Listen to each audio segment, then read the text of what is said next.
The Safetots Extra Tall Pressure Child and Pet Gate can be extended from its standard size of 75 to 82.6 centimetres to 147 centimetres using the Extra Tall Child and Pet Gate extensions. These come in three sizes: 6.4 centimetres, 12.9 and 32.4.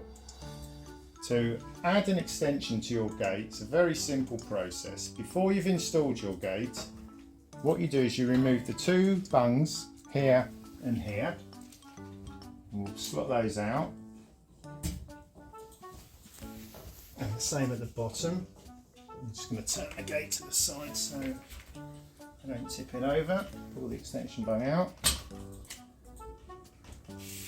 And then we slot the extension piece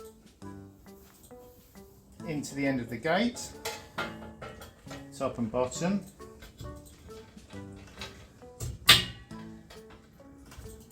And then prior to fitting, we put these bungs into the extension piece, one at the top and one at the bottom.